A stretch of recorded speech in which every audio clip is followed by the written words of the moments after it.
vaya abriendo su Biblia. Comenzamos hoy el capítulo 11 ya del Evangelio según Mateo. Vamos a leer hoy y ver capítulo 11, versículo desde el 1 hasta el 15. Vamos a hoy avanzar. Damos gracias al Señor por todo lo que nos está hablando a través de este hermoso libro que estamos estudiando juntos. Lea conmigo ahí Mateo capítulo 11, versículo 1 al 15, luego mantenga su Biblia abierta. Dice la palabra del Señor: cuando Jesús terminó de dar instrucciones a sus 12 discípulos, se fue de allí a enseñar y a predicar en las ciudades de ellos. Y al oír Juan en la cárcel los hechos de Cristo, le envió 2 de sus discípulos para preguntarle: ¿eres tú aquel que había de venir o esperaremos a otro? Respondiendo Jesús les dijo: id y haced saber a Juan las cosas que oís y veis. Los ciegos ven, los cojos andan, los leprosos son limpiados, los sordos oyen, los muertos son resucitados y a los pobres es anunciado el Evangelio. Bienaventurado es aquel que no halle tropiezo en mí. Mientras ellos iban, comenzó Jesús a decir de Juan a la gente: ¿qué salisteis a ver al desierto? ¿Una caña sacudida por el viento? ¿O qué salisteis a ver? ¿A un hombre cubierto de vestiduras delicadas? He aquí, los que llevan vestidura delicada en las casas de los reyes están. Pero, ¿qué salisteis a ver? ¿A un profeta? Sí, os digo, y más que profeta, porque este es de quien está escrito: he aquí, yo envío mi mensajero delante de tu faz, el cual preparará tu camino delante de ti. De cierto os digo, entre los que nacen de mujer no se ha levantado otro mayor que Juan el Bautista, pero el más pequeño en el reino de los cielos mayor es que él. Desde los días de Juan el Bautista hasta ahora, el reino de los cielos sufre violencia y los violentos lo arrebatan. Porque todos los profetas y la ley profetizaron hasta Juan. Y si queréis recibirlo, él es aquel Elías que había de venir. El que tiene oídos para oír, oiga. Oremos. Bendito Señor, te agradecemos por este precioso momento que vamos a compartir tu palabra. Danos entendimiento, danos luz para poder comprender las verdades universales junto con sus implicaciones prácticas y de esta manera podamos recibir tu palabra en nuestra vida, poder creer en ella, ponerla en práctica y de esta manera que vos seas honrado y glorificado a través de nuestro crecimiento espiritual. Bendecí en este tiempo todo lo que vamos a hacer en el nombre de Jesús. Amén. Esta semana, al preparar la prédica, recordaba un himno precioso que en una de sus estrofas recita una experiencia habitual en la vida de cada creyente fiel. Dice en una parte ese himno: yo soy muy débil, pero en ti soy fuerte. Nunca en la lucha desmayar podré. Si tú estás conmigo, ni la misma muerte temeré. El estribillo expresa: mi sostén es Jesús, el Señor. Nunca en la lucha desmayar podré. Esta canción se titula de la misma manera que como definí el sermón de esta tarde. Se llama Noble Sostén, así se llama el himno, así se llama o titulé el sermón. Se enfoca en una realidad en la vida del cristiano que es fiel a Cristo, el sufrir momentos de lucha y oposición, momentos donde es maltratado y producto de eso en ocasiones vacila. Pero así todo sigue adelante, persevera. ¿Por qué? Porque el Señor lo sostiene. Cristo es exaltado en este himno, el Señor, porque Él es nuestro noble sostén. Por eso es que podemos confiar y avanzar sin importar lo que pueda llegar a pasarnos en medio de las aflicciones que soportamos en este mundo por su causa. ¿Por qué menciono esto? Bueno, como recién les adelantaba, justamente algo de esto se relaciona con el pasaje que vamos a estudiar. Mateo, el apóstol, arranca una nueva sección de su libro testificando a sus oyentes del rechazo y del desprecio de Israel a Cristo y a su mensaje, y principalmente de los líderes religiosos que guiaban a la nación. Ya lo vamos a ver más adelante, pero por ejemplo, en capítulo 12, versículo 14, porque esta es una sección bastante larga, fíjense lo que dice que estaban resueltos a hacer los fariseos. Dice: y salidos los fariseos, tuvieron consejo contra Jesús para destruirle. Mire hasta dónde llegaron, al punto de lo que ya estaban entre ellos pergeñando en contra de Jesús. más adelante, en un momento de tensión, llegan al punto de decir algo que Jesús ya había adelantado anteriormente a los discípulos, a los 12. Allí en versículo 24 también del capítulo 12. Mas los fariseos al oírlo decían: este no echa fuera los demonios sino por Beelzebú, príncipe de los demonios. ¿Se acuerdan que Jesús ya le había dicho a los 12? Al padre de familia llamaron Beelzebú, cuanto más lo de su casa. Bueno, aquí abiertamente están acusando que Jesús estaba usando las artes del mal para obrar en la vida de las personas. En referencia a esto, a la persecución, al rechazo que estaba recibiendo y de lo cual va a empezar entonces a hablar, a partir de esta sección para adelante, Mateo, él comenzó hablando acerca de la situación triste que estaba afrontando Juan el Bautista justamente por causa del Señor, sus momentos vacilantes y como vamos a ver también la respuesta de Jesús a sus dudas. El apóstol los cuenta para demostrarnos que cada creyente fiel puede sentirse identificado en cierta manera con Juan. ¿Por qué? Bueno, porque al igual que Juan, la razón por la cual el cristiano puede seguir adelante a pesar de lo que pase en el mundo o lo que le pase en esta vida es porque Cristo o en Cristo posee justamente un noble sostén. Uno que trata amorosamente con su corazón en momentos complicados, que reconoce su labor fiel y perseverante. Seguramente que haber escuchado las instrucciones de Jesús, como venimos viendo, ¿se acuerdan en el capítulo anterior, capítulo 10, bastante largo? ¿Se acuerdan que hablábamos sobre morir uno mismo, sobre tomar la cruz y todo lo que eso significaba? Lo que realmente significa, como vimos la vez pasada, seguir y servir a Cristo en un mundo antagónico. Tal vez en alguno de ustedes puede haber generado preocupación, tal vez algo de temor, tal vez muchos se han preguntado, ¿será que puedo ser fiel a Dios siendo tan frágil como yo sé que soy? Bueno, justamente este pasaje va a responder a eso. Va a ser un pasaje que nos va a animar, que nos va a alentar, que nos consuela y exhorta en medio de los temores que puedan surgir. Por eso te aconsejo que me sigas con atención en esta tarde, porque estoy seguro que este mensaje puede ser de mucha edificación para tu alma. El tema del sermón es el siguiente: Cristo sostiene al creyente fiel que es maltratado por su causa. Ese es el tema. Cristo sostiene al creyente fiel que es maltratado por su causa. ¿Cómo lo sostiene? El texto presenta dos maneras que vamos a ver hoy en esta tarde. ¿Está bien? ¿Me siguen bien? Bueno, vamos a ver la primera de esas maneras, como el Señor sostiene al creyente fiel. La primera manera es pastoreando su corazón en momentos de vacilación. Esto lo vamos a ver del versículo 1 al 6.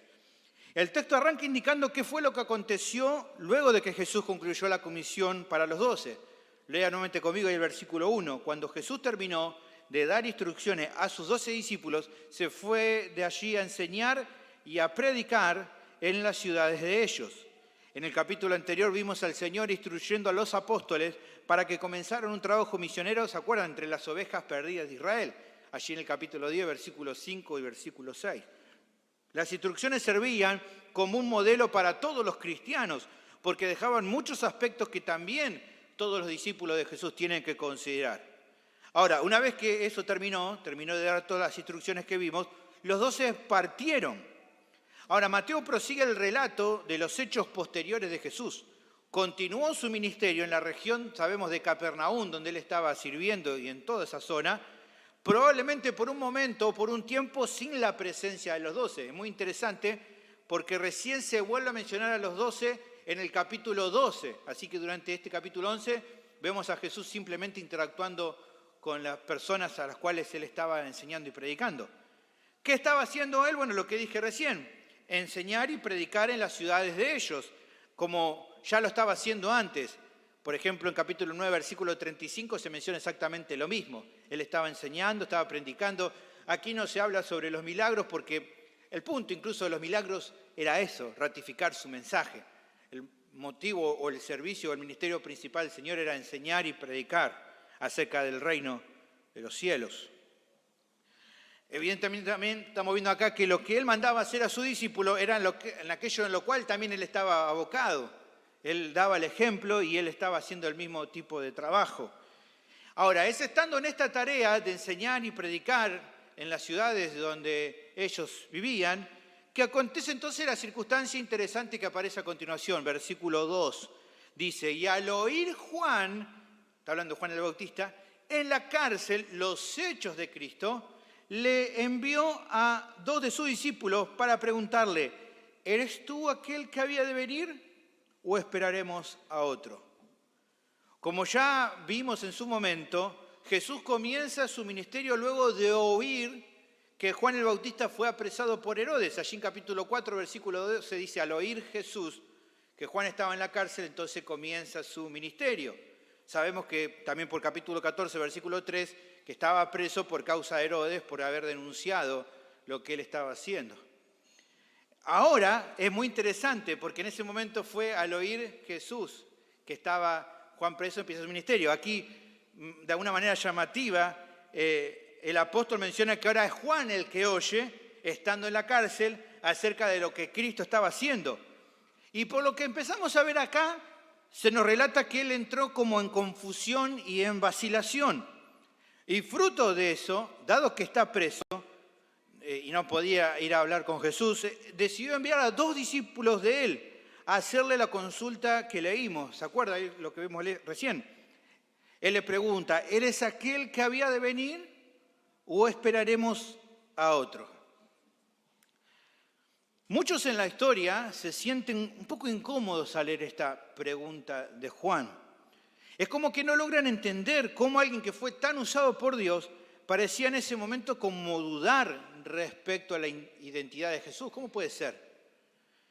Bueno, pero pienso que se trata de un error al no considerar mejor lo que está pasando acá, al no considerar el asunto, al no pensar bien esta interacción. Recordemos por un momento el mensaje del Bautista, cuando él estaba ministrando entre la gente. Él anunció respecto a uno que venía detrás de él, que iba a bautizar, dijo él, en Espíritu Santo y fuego. Lea conmigo, si quiere, allí en capítulo 3, versículo 11, versículo 12, parte del mensaje del Bautista. Dice, yo a la verdad, decía Juan, os bautizo en agua para arrepentimiento, pero el que viene tras mí, cuyo calzado yo no soy digno de llevar, es más poderoso que yo. Él los bautizará en Espíritu Santo y fuego.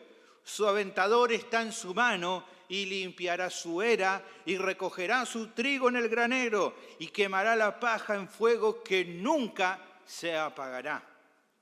Ya hablamos, en su momento, si usted no estuvo presente en ese sermón, le animo a que lo vea, de que esta expresión apuntaba a la realidad de que el Mesías, aquel que iba a venir tras de él, que él no era digno de atar o desatar su calzado, este Mesías iba a traer bendiciones preciosas para algunos, pero también juicio terrible para otros, aquellos que lo rechazaran. Esa es la expresión de Espíritu Santo y fuego. ¿Está bien? Bendiciones espirituales, el Espíritu Santo, castigo para otros, el fuego. Con eso en mente ahora, volvamos a repasar nuestro pasaje. Nos afirma que Juan escuchó acerca de los hechos de Jesús. ¿Y qué estaba haciendo Jesús? ¿Cuáles eran los hechos? Vimos predicando la verdad. Sabemos también que estaba haciendo milagros y señales entre el pueblo. Es todo lo que él estuvo escuchando. Seguramente le fueron dando reportes estando en la cárcel. ¿Qué escuchó él? Todas bendiciones, pero nada de juicio. Ni una novedad sobre el juicio, ni una novedad sobre el fuego. No estaba en ese momento el Mesías quemando la paja en el fuego que nunca se apagara. No estaba pasando eso. De alguna manera eso fue lo que generó vacilación en el corazón de Juan. Tenía señales claras acerca de la identidad mesiánica de Jesús, pero en esos momentos de aflicción en la cárcel es que como comenzar a dudar. No lograba entender de manera plena el plan de Dios. ¿Cómo puede ser que una parte sí y otra parte no? Tuvo evidentemente un instante de turbación. Pero incluso en momentos donde su fe como que empezó a languidecer, supo exactamente lo que tenía que hacer. ¿Qué hizo? Ir al sitio donde sus dudas podían ser respondidas. Ir a la presencia de Cristo. No podía hacerlo de manera directa porque él estaba preso. Pero por medio de sus 2 discípulos sabía que era posible obtener las palabras más importantes que en ese instante de su corazón afligido él necesitaba oír. Él necesitaba justamente que Jesús respondiera a esto, porque sabía que nadie más podía calmar estas dudas en su corazón. Y por eso recurre a Jesús. Fíjense que él no manda a decirle, Jesús, ya me di cuenta de que vos no sos ese que iba a venir, porque no estás haciendo todo al pie de la letra como yo espero que haga, como yo anuncié. No. Él, en cambio, habla de otro modo, él pregunta. Y en sus interrogantes podemos ver algo distinto a esto que decía recién. Es como que yo puedo entender que él está diciéndole, francamente, no entiendo, Jesús. No sé bien cómo son las cosas. Reconozco mi confusión. Te pido, por favor, que me expliques para que mis dudas se aclaren. Sé que nadie mejor que vos va a poder hacerlo. Ningún creyente, por más fiel y obediente que sea, puede eludir los momentos de vacilación, especialmente cuando afronta maltratos, momentos difíciles por causa de Cristo. Se siente en una manera en conflicto porque justamente no tiene todas las respuestas a sus interrogantes. ¿Por qué? ¿Qué pasa? ¿Cómo es? Todos tenemos esos momentos y no siempre tenemos la respuesta que quisiéramos ya. Ahora Jesús, entendiendo lo que estaba pasando en ese momento en el corazón de Juan, da a los discípulos, a estos dos que vinieron a preguntar, una respuesta preciosa, tal como vemos a continuación. Lea conmigo allí versículo 4. Respondiendo Jesús, les dijo, id y haced saber a Juan las cosas que oís y que veis. Los ciegos ven, los cojos andan, los leprosos son limpiados, los sordos oyen, los muertos son resucitados y a los pobres es anunciado el Evangelio. Y bienaventurado es el que no halle tropiezo en mí. Es muy interesante, hermanos, si usted lo vuelve a leer ahí, la respuesta de Cristo. Él no lo regaña de manera dura, no expresa un descontento muy grave o un desagrado muy grave contra Juan. Tampoco pasa por alto su confusión, ni quiere que la mente de este siervo siga deambulando en la duda y la preocupación. Uno pudiera pensar, bueno, ¿qué es lo que preguntó acá Juan? ¿Eres tú el que había venido? Esperaremos otro. Bueno, a la duda de Juan, lo mejor es que Jesús le hubiera dicho, Juan, sí, soy yo, quédate tranquilo, listo, ya está, fin del asunto, ¿no? Cortito. Pero no hace eso. Jesús entendía lo que pasaba en el corazón de Juan y aunque no le da una respuesta directa a su duda, creo que lo que le responde es todavía mejor. Porque Cristo sabe perfectamente lo que tiene que decir para pastorear el alma de cada uno de sus siervos. Tiene las respuestas perfectas, las mejores palabras para decirnos para cada momento adecuado. Por eso Él habla con estos emisarios y les solicita que le den el siguiente mensaje. Le dice, háganle saber lo que oyen y lo que ven. Los ciegos ven, los cojos andan, los leprosos son limpiados, los sordos oyen, los muertos son resucitados y a los pobres es anunciado el Evangelio. Muchos eruditos, y coincido, entienden que parte de lo que Jesús responde son dos referencias del Antiguo Testamento, porque Jesús quiere que Juan recuerde esos textos. Vimos que el pensamiento vacilante de Juan se originaba en que esperaba no solo bendiciones, sino también juicio. Bueno, Jesús cita dos textos del profeta Isaías en cuanto a los hechos del Mesías. Lea conmigo allí, Isaías capítulo 35, versículo 4 al versículo 6. Dice, decid a los apocados o a los de corazón apocado, esforzaos, no temáis. He aquí que vuestro Dios viene con retribución, con pago. Dios mismo vendrá y os salvará. Entonces los ojos de los ciegos serán abiertos y los oídos de los sordos se abrirán. Entonces el cojo saltará como un ciervo y cantará la lengua del mudo, porque aguas serán cavadas en el desierto y torrentes en la soledad. Otro texto que él cita es Isaías capítulo 61, versículo 1 y 2, dice, el Espíritu del Señor está sobre mí, porque me ungió Jehová, Me ha enviado a predicar buenas nuevas a los abatidos, a vendar a los quebrantados de corazón, a publicar libertad a los cautivos y a los presos, apertura de la cárcel, a proclamar el año de la buena voluntad de Jehová y el día de venganza de Dios nuestro, a consolar a todos los enlutados. Ahora, piensa en esta referencia que Jesús usa. Piense ahora en las palabras que Jesús utiliza de esas dos referencias. ¿Qué notamos a primera vista de diferencia entre las palabras de Jesús y las citas del profeta? ¿Qué notamos de diferencia? ¿Qué no usa Jesús? Bueno, le ayuda a responder a verlo fácil. Claramente Jesús se saltea las referencias que tengan que ver en parte con temas de juicio. No menciona nada de juicio de esos textos, no habla ni de la retribución, no habla de Dios castigando, Dios vengando, no, nada de eso. ¿Por qué no lo hace Jesús? Bueno, a la luz de la revelación completa que Mateo y nosotros también ya tenemos, eso va a ocurrir, la parte del juicio, de forma plena, pero en el futuro, cuando Jesús regrese. Ya lo vamos a ver en su momento, pero por ejemplo, en final de capítulo 25 de Mateo, dice Jesús, e irán estos al castigo eterno y los justos a la vida eterna. Ahí sí se cumplirá esta parte de la obra que Isaías y el mismo Juan en su mensaje profetizaron. Ya se iba a cumplir, todavía no.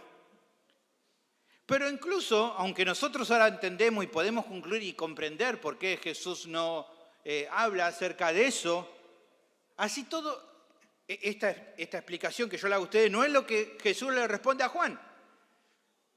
No le dice, quédate tranquilo, Juan, lo de la parte del juicio ya va. No dice nada. ¿Por qué no lo hace? Bueno, porque no era tiempo de develar esto de acuerdo a la revelación progresiva de la obra de Cristo. Ya dijimos, estamos en un momento donde la progresión de la revelación se va dando por partes y todavía ni Juan ni las personas lograban comprender acerca de esa parte del plan de Dios y de lo que Cristo iba a hacer. Pero aparte de que progresivamente en la revelación todavía no había hablar de esto, en definitiva también, a fin de cuentas, Jesús entiende que solo con esta respuesta Juan iba a poder recibir lo necesario como para que sus dudas puedan ser cubiertas y sus vacilaciones puedan solucionarse. Ya con lo que le dijo, Jesús entendía que podía calmar su corazón. Lo que uno se puede preguntar, ¿qué está queriendo decir entonces el Señor con solo lo que menciona? ¿Cómo es que sus palabras fueron suficientes para animar a Juan? Bueno, al citar estos pasajes del Antiguo Testamento que quería que Juan recordara y agregar incluso más señales que ahí incluso en esos pasajes no están. Por ejemplo, que Jesús estaba resucitando muerto, no estaba en nuestros textos.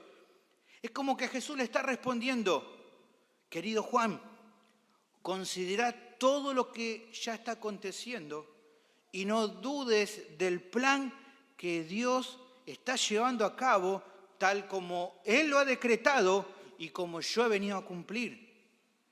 Si todo hasta acá se está cumpliendo, ¿cómo no va a ser igual con todo lo que falta?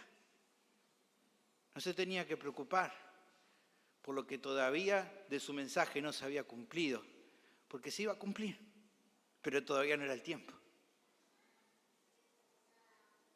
Es a partir de eso que le da además un recado final. Le dice, bienaventurado es aquel que no haya tropiezo en mí. Es un desafío amoroso para el bautista. El no quedarse vacilando en sus preocupaciones, sino en alinear sus pensamientos a lo que la palabra afirma acerca del Mesías. Pasajes que él le citó. Si así lo hacía, Juan iba a poder comprender que seguir dudando no tenía sentido. No iba a hallar inconsistencia entre el ministerio del Señor y el cumplimiento del plan de Dios. Y el que justamente no tropiece en esto es aquel que iba a ser bienaventurado. Es lo que Jesús ansiaba, que Juan alcanzara al recibir el reporte de estos discípulos. Él quería que en definitiva, al entender el plan de Dios, confiar en Él, alinear su pensamiento con la voluntad y el plan de Dios, él sea bienaventurado, incluso en medio de esa cárcel en la cual estaba. Y pensándolo de esta manera, realmente son preciosas palabras del Señor para Juan. Entendió perfectamente lo que necesitaba Juan y le da las palabras necesarias. Lo que nos podemos preguntar al ya haber entendido aquí es ¿cuál es el propósito de Mateo en contarnos esta historia? ¿Para qué la trae? ¿Por qué una charla o una conversación, ¿no? Así con intermediarios entre Jesús y Juan era necesario que lo cuente? Evidentemente no se trata de una enseñanza que solamente iba a ser útil para Juan. Mateo no iba a contar cosas por contarla, ¿no? Decir, bueno, si era para Juan y ya está, entonces ¿para qué nos la cuenta a nosotros? A ver, también entendamos, tampoco Mateo buscaba, por así decirlo, quemarlo, ¿no? a Juan y presentarlo como alguien que no cumplió fielmente al Señor, no decir, bueno, ¿para qué contás que Juan estuvo vacilando? No se trata tampoco de prenderlo fuego al pobre Juan el Bautista. Un hecho que corrobora que no es para ni prenderlo fuego, ni es para una enseñanza solo para Juan, es que si usted se pone a ver ahí, ni siquiera Mateo se toma tiempo para informar cuál fue la reacción de Juan cuando oyó la respuesta de Jesús. No nos cuenta eso. Nos cuenta, fíjense con lujo de detalle lo que estaba sintiendo Juan, pero luego no nos cuenta cómo se sintió Juan. ¿Por qué? Porque no es lo importante. ¿Por qué no es importante? Bueno, porque si nos ponemos a pensar, lo significativo del relato es lo que Cristo hizo en ese momento. ¿Cómo Él reacciona ante la situación que está pasando? Es como que en un sentido Juan el Bautista queda de lado. Él es nomás un ejemplo que Mateo utilizó, pero que representa en todo caso, por lo que vamos a ver o lo que estamos viendo, el caso de todo creyente que sirve fielmente al Señor, pero que en momentos de su vida cristiana sufre vacilaciones. En horas de aflicción y de dudas, queriendo comprender, pero sin lograr comprender. Y que entonces, en medio de esas circunstancias, ese cristiano fiel hace lo que corresponde. Lo mismo que hizo Juan. ¿Qué cosa? Ir a Cristo con sus dudas. Ir a Cristo con sus temores, con sus vacilaciones, con sus no entiendo. Ir con todo eso a Cristo. Con sus temores, con su angustia, a causa de su imperfección, de su fragilidad, de su mente limitada, que en muchas ocasiones no puede comprender con certeza el plan de Dios y que siente, como Juan, que su fe empieza a flaquear. Es en esas circunstancias tan difíciles que ese cristiano fiel puede esperar la misma actitud del Señor. Que Cristo pastoree su corazón. Que le brinde las palabras que necesite escuchar. Palabras que ningún otro va a poder decirlo, como el Señor nos dice. No nos da tal vez las respuestas que esperamos. No es que porque vayamos a Jesús con toda nuestra duda, Él no va a responder a cada cosa. No. Tal vez no nos va a dar la respuesta que nosotros esperamos, pero sí refresca en nuestras mentes el hecho de que todo marcha de acuerdo a su plan, para así animarnos, como cantamos hoy, a confiar y a esperar en Él. Ese es el punto. Lo alienta a ver que en Él no hay ninguna incoherencia entre el sufrimiento de ese creyente y la obra que está llevando a cabo. No hay ninguna incoherencia. Por ende, entonces, cuando el creyente se aferra a esta realidad por la fe, es bienaventurado al no hallar tropiezo en Él. Cristo sostiene al creyente fiel que es maltratado por su causa. ¿Cómo lo sostiene? La primera manera que el texto presenta es pastoreando su corazón. Pastoreando justamente su corazón, especialmente en momentos de vacilación. Esta realidad que el apóstol brinda era muy significativa para sus oyentes originales, como debiera ser para nosotros. Nos anima a recordar que el Señor sabe que hay momentos donde vamos a sentir vacilaciones y dudas.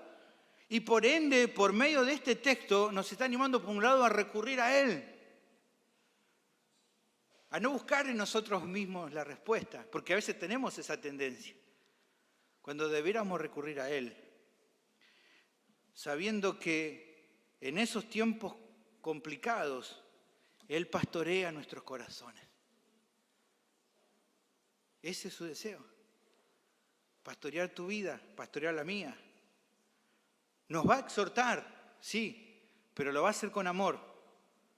Nos hace ver cómo son las cosas, pero con una ternura especial. Hace todo lo necesario para hacernos volver en sí y que comprendamos que no espera Él que entendamos todo, sino que confiemos y esperemos en Él, aunque tal vez nos toque seguir padeciendo. A ver, simplemente como para ilustrar esto, es como cuando, usted sabe, en su familia, aquellos que son papás, en su matrimonio, usted pasa una situación difícil en su casa y sus hijos pequeños es como que por un momento se dan cuenta que algo no anda bien. Póngale, no sé, un problema económico o alguna otra situación y sus hijos vienen, ¿no? O sea, como que vieron que papá y mamá están hablando de un tema serio y a veces los niños son medio metidos, ¿no? Pero usted sabe, van porque se preocupan, ven que está mamá mal, se pone a llorar. Papá está con cara medio larga y entonces ellos van y corren. Se acercan a sus padres asustados y quieren como saber cómo van a solucionar el problema. Y usted sabe en ese momento, ¿qué hacen los padres de esos pequeños? Los abrazan. Le dice que no se preocupen, que se queden tranquilos, que todo va a estar bien. Esos papás muy probablemente no les cuentan las decisiones que van a tomar o que ya tomaron o lo que han planificado hacer para salir de esa situación difícil. No lo hacen porque esa es su tarea, la de los papás, no de los hijos. Solamente ellos tienen palabras de consuelo, una exhortación tierna para que sus hijos no se aflijan, porque ellos tienen todo bajo control. ¿Qué deben hacer esos chicos, esos niños? Confiar en sus papás. Si sus padres siempre le han mostrado cuidado y provisión, ¿hay razón para que ellos se asusten? Ninguna. Ninguna. Ahora, esta es una ilustración media limitada, pero que arroja un poco de luz. A ver, si esto vale para un hogar, ¿cuánto más si el que sostiene nuestras vidas es el Señor? ¿Cuánto más? Porque los padres fallamos, pero el Señor nunca. Porque los padres somos limitados, pero el Señor nunca. Si Él ha cumplido su plan divino hasta acá, ¿por qué vacilar solo porque las cosas, a nuestro parecer, aparentemente se salieron de control? Es cierto, hermanos, que es duro ser maltratados por su causa, pero algo más precioso que eso es experimentar el cuidado amoroso y providencial de Cristo y cómo Él pastorea nuestras almas en esos momentos. Y tenemos seguramente cada creyente para contar acá momentos de sobra de cuando en los momentos más difíciles que nos ha tocado pasar por su causa, Él ha pastoreado nuestros corazones. Así lo vivió Juan el Bautista en aquel momento y así lo vive o lo puede vivir cada creyente fiel que recurre a Él. La segunda manera de cómo el Señor sostiene al creyente fiel que es maltratado por su causa es reconociendo su perseverancia. Aquí tenemos que pararnos más tiempo, son varios versículos, pero es precioso, sígame. El pasaje prosigue con Jesús hablando a las personas que estaban a su alrededor cuando los discípulos de Juan se fueron a darle el mensaje que Cristo le mandó. Dice, mientras ellos se iban, comenzó Jesús a decir de Juan a la gente. ¿Qué les dijo? ¿Qué salisteis a ver al desierto? ¿Una caña sacudida por el viento? ¿O qué salisteis a ver? ¿A un hombre cubierto de vestiduras delicadas? He aquí, los que llevan vestiduras delicadas en la casa de los reyes están. Tal vez la gente que escuchó la respuesta del Señor cuando le mandó a decir lo que le dijo, podría haber pensado, ¿vieron? Al final parece que Juan no era un hombre tan firme en su fe. Mira cómo le dijo Jesús lo que le dijo. Bueno, Cristo toma la palabra nuevamente, una vez que los dos emisarios se van, y habla con las personas que lo han escuchado, a dar una serie de alusiones respecto al ministerio de Juan, respecto a la vida de Juan. Lo primero que brindan son como unas preguntas acerca de su testimonio. Dice, cuando salieron al desierto, ¿a quién fueron a ver? Esta es una referencia al lugar donde el bautista generalmente llevaba a cabo su servicio. Algo que Mateo también ha contado como un lugar habitual donde Juan el Bautista enseñaba y predicaba era en el desierto. Así figura en Mateo capítulo 3, versículo 1. Pero la pregunta se enfocaba no tanto en el lugar, sino en la razón que generó tal interés de las personas por ir a oírlo. ¿Por qué la gente salía? Por un lado, como podía responder a Jesús, era evidente que no salía para encontrarse con una caña sacudida por el viento, como dice acá. Esta mención podía entenderse como que el ministerio de Juan no era un ministerio o un servicio frágil, débil, sin convicción, así como una caña que se sacude por el viento.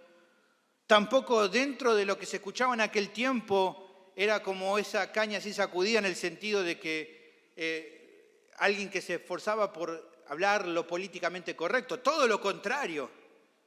Él hablaba cosas que el resto no decía. Juan hablaba acerca del arrepentimiento.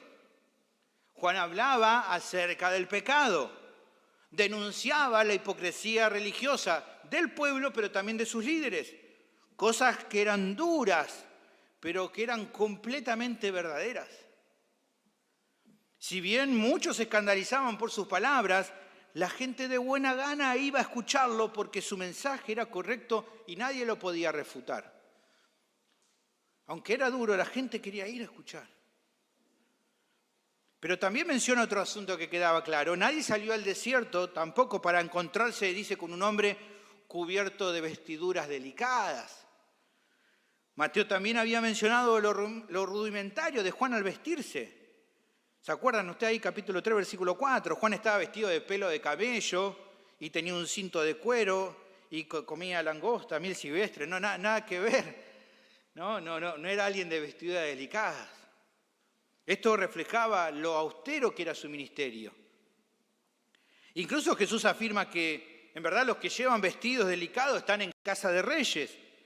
Ahora, ¿qué quería resaltar de esta mención? Bueno, evidentemente la humildad de Juan.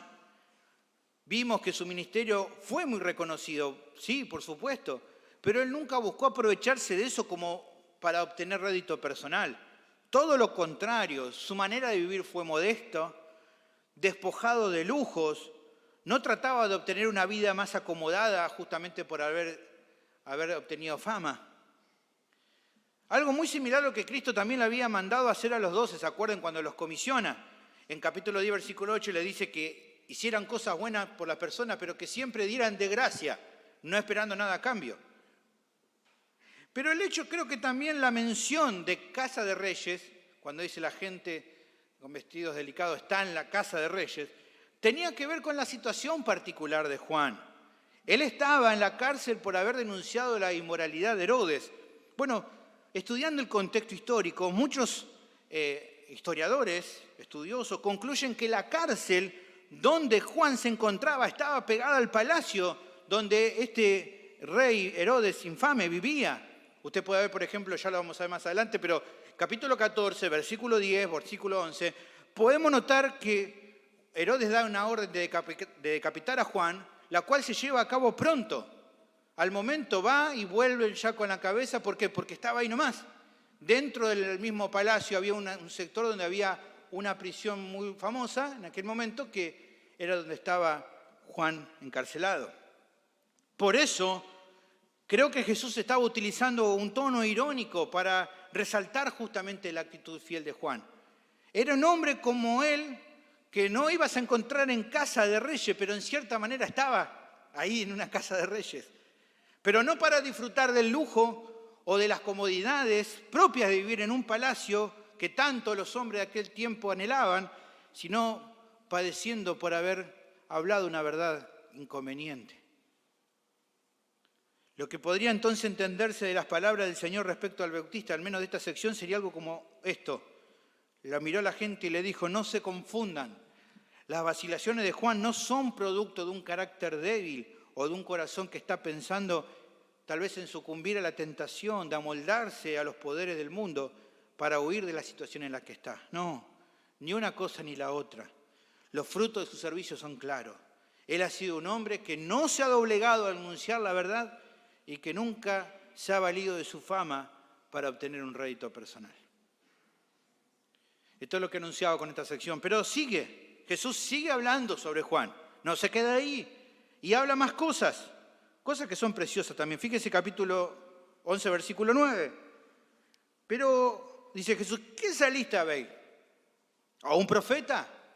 Sí, os digo, y más que profeta, porque este es de quien está escrito: he aquí yo envío mi mensajero delante de tu faz, el cual preparará tu camino delante de ti. Luego de las preguntas anteriores, el Señor brinda una pregunta más. ¿Salieron a ver un profeta? La respuesta era un lógico: sí, por supuesto, porque Juan lo era. Pero Jesús agrega: Él es más que un profeta. Bueno, ¿por qué Jesús dice eso? Bueno, Él se apoya en un texto del Antiguo Testamento. Allí en Malaquías capítulo 3, versículo 1, dice: he aquí, yo envío mi mensajero, el cual preparará el camino delante de mí. Y vendrá súbitamente a su templo el Señor a quien vosotros buscáis, y así sigue, ¿no? El texto. En ese pasaje se anticipa que vendría un mensajero de parte del Señor que anunciaría justamente su arribo inminente, que dice el texto ahí, Malaquías, prepararía el camino delante del Señor. Por ende, es correcto lo que Jesús indica. Juan era más que un profeta, era el cumplimiento de una profecía acerca de un profeta. Un profeta central en la historia, porque claramente su aparición estaba relacionado con el arribo del Mesías. ¿Por qué estaban todos tan entusiasmados en encontrar si él era este mensajero? Porque entendieron de que cuando apareciera el mensajero, luego de él, ¿quién vendría? El Mesías. Juan era el clímax entre los profetas. Si ellos profetizaron acerca del Señor, Juan era el mensajero que incluso pudo revelar su identidad. ¿Se acuerda ayer, por ejemplo, en el Evangelio según Juan, cuando él dice: este es el Cordero de Dios, que quita el pecado del mundo? Juan supo quién era aquel que venía atrás de él. Ningún otro profeta como él. Ningún otro. De hecho, a continuación el Señor brinda una declaración abierta acerca de esto. Versículo 11 dice: de cierto os digo, entre los que nacen de mujer no se ha levantado otro mayor que Juan el Bautista, pero el más pequeño en el reino de los cielos, mayor es que él. Jesús quiere dejar en claro delante de la gente el concepto que tiene de Juan. Entre los nacidos de una mujer no se ha levantado otro mayor que él. Si bien hubo profetas reconocidos, fieles, piadosos, muy reconocidos por el pueblo, ninguno fue como él. Por eso es reconocido por Cristo mismo como el mayor de todos. Pero también a la par Jesús dejado en claro. Fíjese ahí el texto, dice: pero el más pequeño en el reino de los cielos, mayor es que él. Entonces aquí tenemos un pequeño como una manera extraña de hablar, ¿no? Se estudian muchas interpretaciones entre los eruditos respecto a lo que Jesús aquí afirma. Y déjeme decirle que si usted quiere buscar información, no hay consenso entre los comentaristas. Cada uno tiene una posición acerca de lo que Jesús dijo. Una frase cortita, pero que ha generado diferentes opiniones. Ahora, sin ser dogmático en este asunto, sin ser terminante, creo, a mi opinión, que la mejor manera de entender esta frase es a la luz de la referencia anterior. Jesús declara a Juan como el mayor entre los profetas antes de su venida. Dijimos que el Bautista es quien tuvo la oportunidad de anunciar de forma más cercana el advenimiento del Rey. Dijimos y vimos también que el reino se había acercado e inaugurado, aunque su consumación sería todavía una realidad futura. El Mesías todavía tenía un ministerio que cumplir en estos días, uno del que el Bautista, Juan, y los profetas anteriores fueron anticipando algunos aspectos relevantes. Durante el Antiguo Testamento hay muchos textos de los profetas que anticipan cuestiones del ministerio del Mesías, por ejemplo, el famoso capítulo 42, versículo 3 de Isaías: no quebrará la caña cascada, ni apagará el pábilo que humare, por medio de la verdad traerá justicia. Pero aunque había aspectos relevantes que los profetas y el mismo Juan pudieron enseñar, ni Juan ni los profetas que les precedieron antes que él verían cómo esa obra gloriosa se iba a completar y desarrollar con más exactitud en los meses siguientes. Todo lo que fue viniendo después, con más claridad y exactitud, ni Juan lo pudo anticipar, ni los profetas. Los profetas, ¿por qué no? Porque ya no estaban para hablar de eso, y Juan tampoco, porque tiempito después iba a morir. Así que ninguno de ellos podía hablar y enseñar al pueblo como profetas que eran. La pregunta que nos podemos hacer es, ¿quiénes iban a entender mejor y iban a poder testificar mejor respecto a la obra del Mesías? Bueno, los que contemplaron los hechos, todo lo que vino después. Los discípulos de Cristo y herederos del reino de los cielos podrían anunciar mejor que nadie acerca del Mesías y de su obra redentora. De hecho, más adelante, al ir casi finalizando, la Gran Comisión se trata de eso. Cuenten de lo que yo enseñé, de lo que hice, de la obra que he hecho en el mundo. Cuéntenle, porque ustedes han sido testigos de todo esto, como nunca antes nadie ha visto. Por eso, como Jesús declara, en el reino que Él estaba inaugurando, el más pequeño, incluso mayor es que Juan. No porque ese pequeño, entre comillas, haya sido más o menos fiel en su servicio que Juan, sino por tener una revelación más completa que cualquier profeta hasta Juan. Ninguno de ellos pudo tener tanta revelación como sí los discípulos. Ahora, habiendo entendido esto, esta declaración no es en desmedro de Juan, solo está poniendo en consideración cómo son las cosas y por qué entonces los más pequeños en el reino de los cielos, que dice Jesús, serían más grandes que Juan. Dentro del momento de la historia de la redención, entonces, en que le tocó servir, ninguno fue mayor que él, aunque claramente los que vinieron después, según Jesús, tuvieron un papel más preponderante. ¿Por qué? Porque ya nosotros tenemos, por así decirlo, todas las cartas sobre la mesa, ya sabemos todo cómo aconteció, cosa que Juan y los profetas del Antiguo Testamento no tuvieron, solo adelantaron algunas cosas. Es igual un texto que usted va a encontrar muchas otras interpretaciones, esto es lo que encuentro a partir de estudiarlo. Ahora bien, si la declaración que te dije recién ha generado controversia entre los eruditos, la siguiente para muchos anda a la par. Versículo 12, lea conmigo, dice, desde los días de Juan el Bautista hasta ahora, el reino de los cielos sufre violencia y los violentos lo arrebatan. Se ha brindado también un montón de explicaciones acerca de esto. Ha dicho que los violentos, los valientes, que somos los valientes y que tenemos que arrebatar el reino. Se ha dicho un montón de definiciones y cuestiones. Algunas versiones, creo yo, son menos convincentes porque dejan de lado el contexto y lo que Jesús viene explicando. Creo que es bueno pensar en eso. Esto está dentro de una explicación que Jesús da. Él quiere demostrar a los que escucharon su respuesta para Juan que no debían considerarlo como un siervo malo o infiel por haber tenido un momento de vacilación. ¿Se acuerda de eso de lo que venimos viendo? Y es entonces a causa de eso que el Señor está presentando una defensa de su ministerio. Así que lo que aquí habla tiene que estar en línea con eso. No podemos sacarlo de contexto. Cristo acababa de afirmar, ¿se acuerdan? Que entre los nacidos de mujer, ninguno fue mayor que él. Ahora, como dijimos, ¿cuál es la duda que se podría generar entre la gente que estaba escuchando a Jesús? Algo como lo siguiente, pero a ver, Rabí, si él es tan relevante, no hay ninguno entre las mujeres mayor que él, como estás planteando, ¿cómo puede ser que ahora está encerrado, tan triste en una cárcel?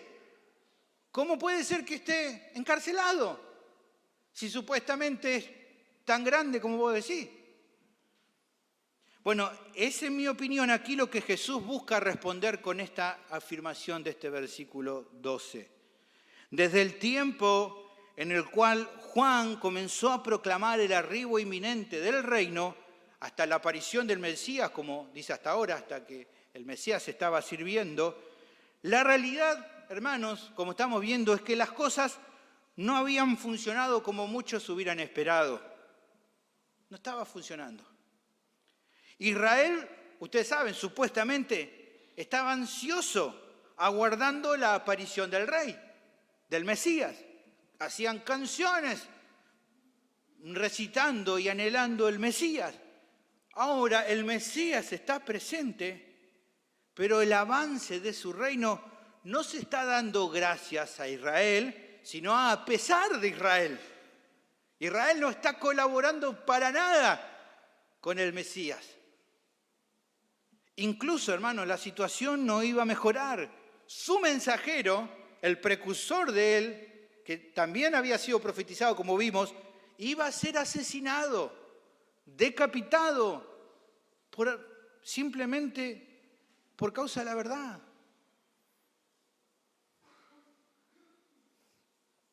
Cristo mismo, el Mesías, sería menospreciado, sería atacado, no solo por los líderes religiosos, sino también en un momento por todo el pueblo judío en general. Todos ellos iban a pedir que el Mesías que tanto habían anhelado sea crucificado. El Mesías iba a entregar su propia vida por la verdad. Por ende, pensando esto, es cierto lo que dice aquí Jesús, que dice que el reino de los cielos estaba sufriendo violencia. O dicho de otro modo, estaba avanzando con mucho esfuerzo a pesar de que las tinieblas se estuvieran oponiendo a la luz. Creo que una buena manera de interpretarlo sería como lo hace en la primera parte del versículo, en la Nueva Versión Internacional, capítulo 11, versículo 12. Fíjense cómo lo dice, creo que capta un poco mejor esta idea. Dice, desde los días de Juan el Bautista hasta ahora, el reino de los cielos ha venido avanzando contra viento y marea. Creo que es una mejor manera. Viene avanzando a pesar de todo lo que está pasando.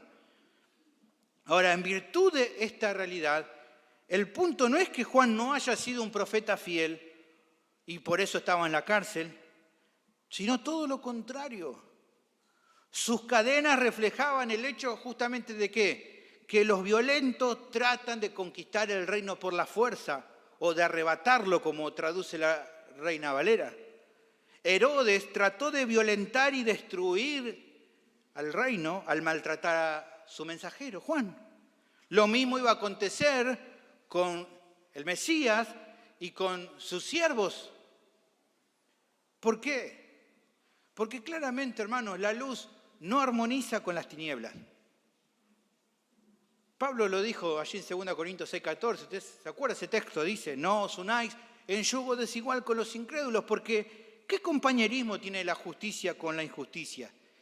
¿Y qué comunión la luz con las tinieblas? Ninguna. Son antagónicas la luz y las tinieblas.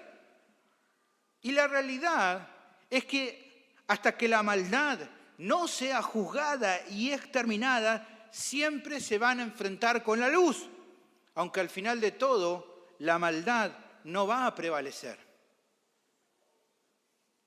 No se trata de cuán fieles, santos, amorosos, cariñosos sean los servidores del rey.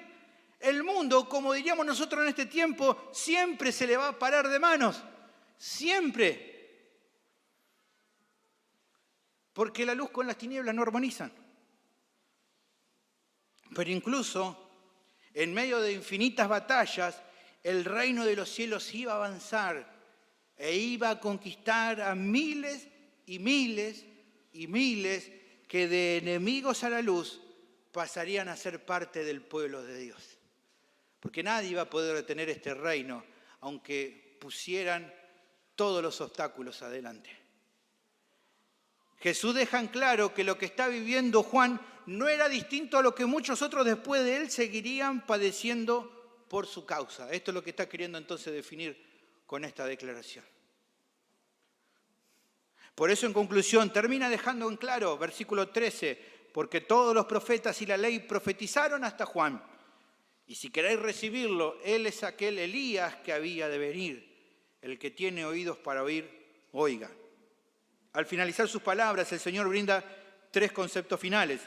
Primero, lo que ya vine advirtiendo. En Juan concluye la tarea de los profetas que anunciaron la ley de Dios y el advenimiento del Mesías. Ese trabajo estaba terminado. ¿Por qué? Porque Él ya estaba presente. Era hasta que viniera el Señor. Estos hombres de Dios fueron fieles, tanto como Juan los anteriores, y por ende concluyeron su labor para la gloria de Dios, de manera correcta. Segundo, en Juan se cumple la profecía acerca de la analogía de que Elías iba a anteceder a la llegada del Mesías, tal como se menciona en Malaquías 4:5. Jesús dice, ustedes esperaban a Elías, ya está, recíbanlo. Listo, ya está. No es otro el que tiene que venir, él es el Elías que venía a venir antes que mí. Así que reciban como tal lo que él les dijo. Por último, Jesús insta a su audiencia a que consideren todo lo que les dice como verdadero, como cierto, como que es así. Él le dice, el que tiene oídos para oír, que oiga. Ese era un desafío también a comprender que Juan era el mensajero profetizado y que por ende, como Juan había hablado de que él era el Mesías, él era el Mesías. Juan mensajero, Jesús Mesías, tal como se había anunciado. Debían creer en eso si querían recibir el reino de Dios en sus corazones. Ahora, sé que fue una explicación larga, son muchos versículos. Jesús tiene mucho para hablar, ¿no?, acerca de Juan. Ahora, al terminar de explicar estos conceptos, lo más lógico es que nos preguntemos, ¿y qué es lo que Mateo quiere enseñar a sus propios oyentes con todo lo que testifica de las palabras de Jesús para la gente? ¿Por qué hace todo eso? Bueno, hagamos un pequeño repaso. Jesús resaltó su carácter, el de Juan, tanto su denuedo al predicar como su humildad. Dejó en claro que reflejó una labor conforme a lo que se había adelantado acerca de él, el precursor del rey. Aunque algunos pensaron que su servicio no fue el esperado, nada más alejado de la realidad, dijo Jesús, ningún otro profeta fue mayor que él. Incluso su condición de prisionero era la demostración del conflicto entre la luz y las tinieblas. Sus frutos demostraron que él era el Elías que el pueblo esperaba, porque anunciaba que tras él el mismo Mesías haría su aparición. Ahora, ¿qué vemos en todo esto resumido? Bueno, que la duda que la gente podía tener acerca de este siervo se despejaron por el mismo Cristo. Digámoslo de una manera, el Señor de la vid hablando acerca de uno de sus obreros. ¿Y qué afirma acerca de este obrero? La verdad, dice la verdad. Jesús defiende a su mensajero expresando su agrado hacia él. Y no lo está inflando. No está diciendo, ¿no? A veces la gente dice, no sabes qué buen trabajador que es este, y tantas cosas que ellos dicen, bueno, fará, tampoco están así, ¿no? Uno sabe que a veces la gente agranda, pero acá Jesús para nada. Jesús habla lo que tiene que hablar y lo hace con certeza. ¿Saben por qué? Porque Jesús conoce a Juan. Él conoce a sus obreros. Él conoce a sus siervos. Por eso dijo todo lo que dijo. Dijo muchas cosas, ¿sí? ¿Por qué? Porque él puede hacer un reporte detallado de cada uno de sus siervos porque los conoce. Porque aunque gente se estaba queriendo oponer a él, a Jesús nadie le vende gato por liebre porque él conoce a sus siervos. Él sabe de cada uno de ellos. Nuevamente, aquí no se nos relata ni lo que la gente pensó cuando escuchó a Jesús hablando de Juan. No sabemos tampoco si esto llegó a los oídos de Juan. No es el punto de Mateo informarnos esto. ¿Cuál es el punto entonces? Nuevamente, contarnos acerca de la actitud de Jesús. Darle a entender a sus propios oyentes, Mateo, como también a nosotros, que lo mismo puede esperar cada cristiano fiel que es maltratado por su causa, así como Juan el Bautista. El Señor reconoce la labor de cada creyente fiel. Él valora su perseverancia. Él valora lo fiel que ha sido. A diferencia del error que mucha gente comete, Jesús no se queda con una foto de nuestras vacilaciones, sino que Él mira la película completa de lo que ha sido nuestro servicio para Él. Nada se le pasa por alto, lo sabe todo con claridad, tiene todo a la vista. Si alguien fuera hoy y le dijera, Jesús, ¿qué tenés para decir del hermano de este problema? Todo lo sabe, todo. Y aunque Él ahora no está en la tierra testificando a las personas acerca de tu labor y la mía, el punto es el mismo. Él sabe bien lo que hemos trabajado, lo que hemos hecho para Él. No necesita que nadie le aclare cómo ha sido nuestro servicio. Sabe de los maltratos que hemos recibido por ser fieles a Él. Por ende, no solo pastorea nuestros corazones en momentos de vacilación, además también identifica con claridad el fruto de nuestra labor, incluso por mínimo que haya sido. ¿Se acuerdan que en capítulo 10, versículo 42 dijo, y cualquiera que dé a uno de estos pequeños un vasito de agua fría solamente, por cuanto es discípulo, de cierto os digo que no perderá su recompensa? Incluso lo más mínimo que hayas hecho por su causa y para su gloria, Él lo sabe. Todo. Y un día, también, así como con Juan, Él lo reconocerá delante de su presencia. No vamos a entrar ahora en detalle, pero fíjense cómo dice 25 del 34 al 40. Entonces el rey dirá a los de su derecha, venid, benditos de mi Padre, heredad del reino preparado para vosotros desde la fundación del mundo, porque tuve hambre y me diste de comer, tuve sed y me diste de beber, fui forastero y me recogisteis, estuve desnudo y me cubriste, enfermo y me visitasteis, en la cárcel y vinisteis a mí. Entonces los justos responderán diciendo, Señor, ¿cuándo te vimos hambriento y te sustentamos, o sediento y te dimos de beber? ¿Y cuándo te vimos forastero y te recogimos, o desnudo y te cubrimos? ¿O cuando te vimos enfermos o en la cárcel vinimos a ti? Y respondiendo el rey les dirá, de cierto os digo que en cuanto lo hiciste a uno de estos mis hermanos más pequeños, a mí me lo hiciste. Nada va a quedar en la nada. Nada. Cristo sostiene al creyente fiel que es maltratado por su causa. ¿Cómo lo sostiene? La segunda manera que el texto presenta es reconociendo su perseverancia, honrando su fidelidad. Esta sección nos brinda una preciosa reflexión. Más adelante el capítulo se va a enfocar en la demostración del rechazo y desprecio de las personas al ministerio de Cristo y de su siervo. Se va a ir notando con más claridad esta confrontación que vimos entre su reino y aquellos que a causa de su pecado se oponen a él y lo enfrentan de manera violenta. Ya vimos y estamos viendo y vamos a seguir viendo que este reino es distinto a los de este mundo, el reino de Cristo. No es para los altivos, los que acumulan poder o riquezas, ni se gana este reino por astucia. Ni la malicia ni las artimañas humanas ayudan a escalar posiciones en este reino. Tampoco este reino se enfoca en arreglar los problemas políticos, sociales o religiosos por la fuerza o la inteligencia. No busca establecer la justicia social. Apunta en la actualidad a un cambio personal del corazón y a solucionar el problema más grave del hombre, que es su pecado y su condición delante de Dios.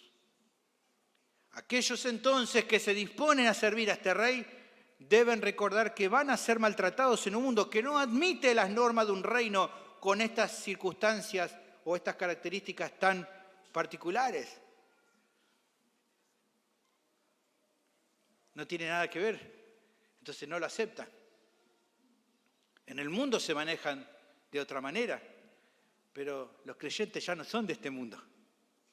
Pertenecen a otro reino, un reino que se está expandiendo y que un día se va a establecer. Pero hay algo que este pasaje deja claro. Los creyentes no deben temer de verse a sí mismos como demasiado imperfectos para satisfacer lo que el rey espera de ellos. ¿Por qué no deben temer? Porque este rey moriría por ellos, para que por medio de su sacrificio ellos puedan ser aptos para formar parte de su reino. Pero no solamente Él haría eso por ellos.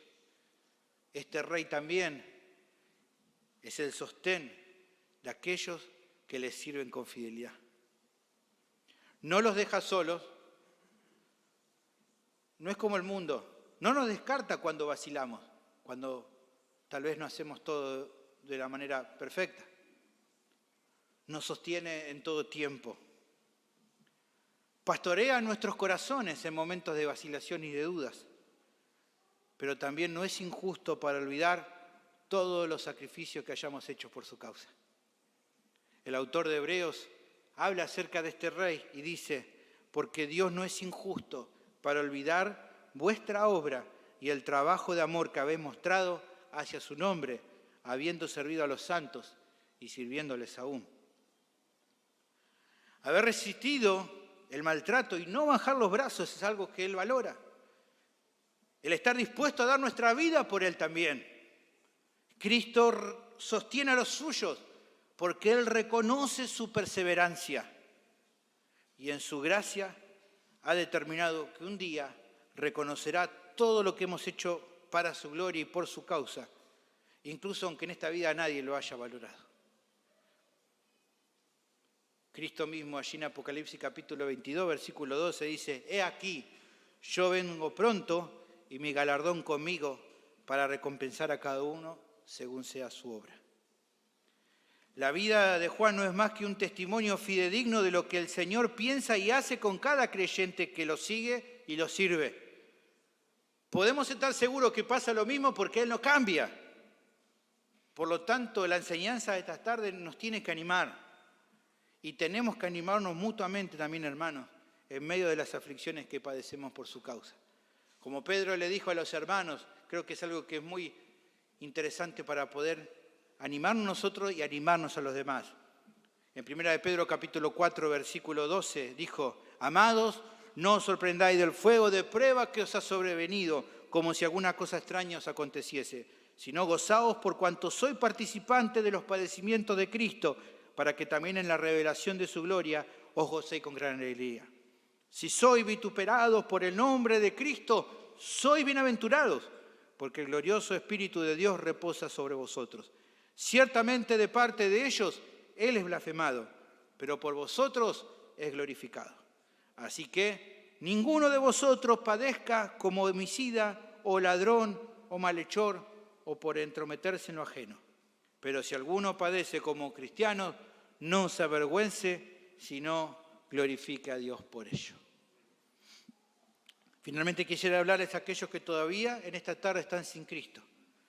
Si todavía no has recibido la salvación de tu alma, tu condición delante de Dios es ser alguien que se opone a su reino, porque con Él no hay medias tintas. No existe el hecho de simpatizar supuestamente con Él sin haber abrazado por la fe el Evangelio. No existe. Si tu vida no ha experimentado el perdón de tus pecados y la vida eterna, tu condición delante de su justicia, ser hijo de ira, de la misma manera que aquellos que rechazan de manera abierta el mensaje de salvación. No estás en una situación diferente a ellos. Porque déjame decirte una cosa, querido oyente. Tu problema no es que estás un poco torcido y que lo que hace falta es venir a la iglesia para que se te enderece un poco. No. La Biblia dice que tenés que nacer de nuevo. Y eso es algo que no podés lograr por vos mismo. Ni que yo pueda hacer por vos, ni la iglesia. Es solo algo que Dios puede hacer. Por eso te llama que en esta tarde vengas a Él, que reconozcas que no podés salvarte a vos mismo, que confieses tu maldad, que te humilles delante de su presencia y que clames a Cristo por misericordia. ¿Cuál es la buena noticia del Evangelio? Que en Cristo hay perdón, que hay reconciliación y vida eterna por medio de su cruz. Y que por medio de su obra de salvación, todo aquel que cree en Él y que se arrepiente de sus pecados, ya nunca más estará en condenación, porque habrá pasado de muerte a vida. Jesús dijo en Juan capítulo 5, versículo 24, de cierto os digo, el que oye mi palabra y cree al que me envió, tiene vida eterna y no vendrá a condenación, mas ha pasado de muerte a vida. Mi pregunta es, ¿qué harás en esta tarde, querido oyente? Vení a Cristo, por favor. no esperes más. Oremos. Bendito Señor, te agradezco por esta palabra tan preciosa que hemos podido estudiar, ver aquí, Señor, la realidad de saber que sos nuestro noble sostén, aquel que sostiene nuestras vidas cuando somos maltratados por tu causa. Lo haces pastoreando nuestros corazones en momentos de vacilación. Estás todo el tiempo orando nuestras vidas y a la vez también reconociendo nuestra perseverancia, honrando y un día sabiendo de que en tu gloria seremos recompensados, recibiremos un galardón. No somos merecedores de nada, pero así vos lo has prometido. Y Señor, nos anima a saber de que vos sabés todo lo que hemos hecho, todo lo que hemos soportado y lo que seguiremos soportando. Y si vos lo sabés, como sabemos por tu palabra que sí lo sabés, nuestros corazones pueden estar tranquilos, puedan estar en confianza, sabiendo que nuestro Señor está atento a todo lo que nos pasa. No hay nada que se te vaya de tu mano. E incluso las cuestiones que hoy no entendemos, de las que no tenemos respuesta, vos nos animás a confiar en vos, Señor. Te agradecemos por tu palabra que puede animar nuestro corazón y podamos animar a través de esto a nuestros hermanos que están pasando un momento de aflicción. Pido todo esto en el nombre de Jesús. Amén. Pongámonos de pie, hermanos.